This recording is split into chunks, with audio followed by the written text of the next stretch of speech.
कहा जाता है। यदि आप अपने पितरों की आत्मा को मोक्ष दिलाना चाहते हैं, तो इस धरा पर एक ही स्थान है जहां आकर वह संभव है, गया धाम। यह केवल एक तीर्थ नहीं, यह वह पवित्र भूमि है जहां आस्था और अनंत मुक्ति की धारा एक साथ बहती है। यहाँ की मिट्टी में गयासुर की तपस्या की गाथा है, माता सीता के पिंडदान का प्रण है, भगवान विष्णु के चरण चिन्हों की आभा है और माँ मंगला गौरी का मातृत्व भरा आशीर्वाद है। आइए मेरे साथ चलें इस दिव्य यात्रा पर, जहां हर कदम आपको मोक्ष के एक और कदम करीब ले जाएगा। गयासुर की कथा। प्राचीन काल में गयासुर नाम के एक राक्षस ने कठोर तप किया।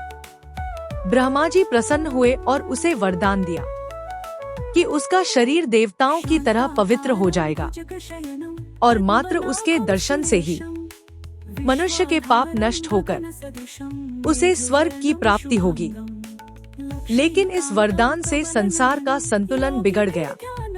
लोग बिना भय के पाप करने लगे, क्योंकि गयासुर को देखते ही उनके सारे पाप धुल जाते थे। देवताओं ने विष्णु भगवान से मदद मांगी। भगवान विष्णु ने युक्ति बताई, गयासुर से यज्ञ के लिए पवित्र भूमि मांगी जाए।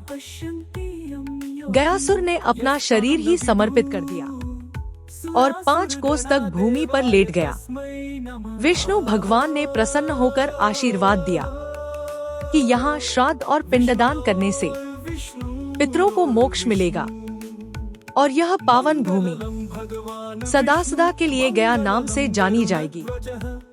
आज भी गयासुर की पीठ पर भगवान विष्णु के चरण चिन्ह अंकित हैं, जो श्रद्धालुओं के लिए मोक्ष का द्वार है।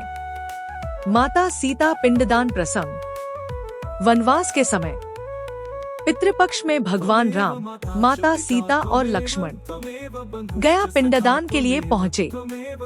फल्गु नदी के किनारे राम और लक्ष्मण सामग्री लेने नगर गए और माता सीता अकेली रह गई।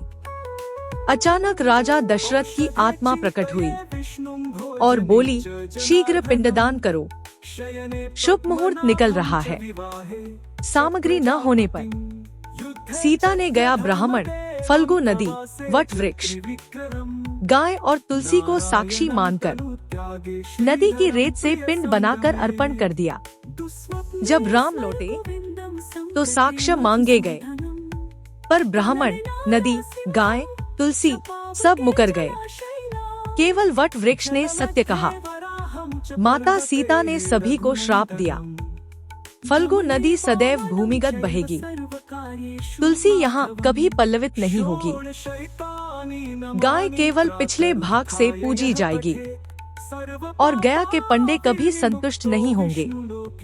केवल वट वृक्ष को आशीर्वाद मिला कि वह सदा हरा भरा रहेगा और सुहागिनें उसकी पूजा करेंगी। विष्णुपद मंदिर गया धाम का हृदय है। विष्णुपद मंदिर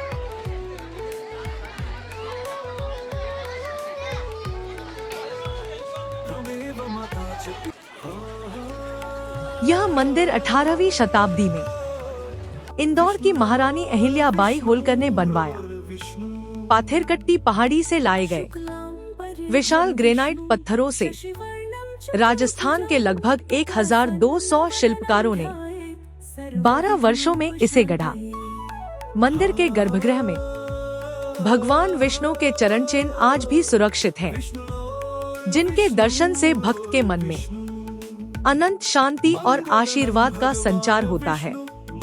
मंगला गौरी शक्तिपीठ गया धाम की यात्रा अधूरी है यदि आप मंगला गौरी शक्तिपीठ के दर्शन न करें।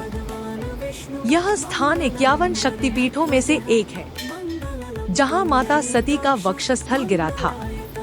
यहाँ विराजमान है माँ मंगला गौरी, जो स्त्रियों को सौभाग्य, संतान सुख और समृद्धि का आशीर्वाद देती है। छोटे से मंदिर में दीपों की पंक्तियों और घंटियों की मधुर ध्वनि के बीच भक्त माता की आराधना करते हैं। और यह विश्वास लेकर लौटते हैं कि माँ की कृपा से उनके जीवन का हर दुख दूर होगा। मैं हूँ श्रीमती नीलम कृष्णा भोगल। गया धाम की इस पावन यात्रा में आपके साथ रहने का सौभाग्य मिला। अगर इस यात्रा ने आपके मन को छुआ है तो इसे अपने प्रियजनों तक पहुंचाएं। इस वीडियो को लाइक करें, अपने दोस्तों और परिवार के साथ शेयर करें और ऐसी ही भक्ति यात्राओं के लिए हमारे चैनल को सब्सक्राइब करें। आपका एक छोटा सा कदम इस आस्था की धारा को और दूर तक बहा सकता है।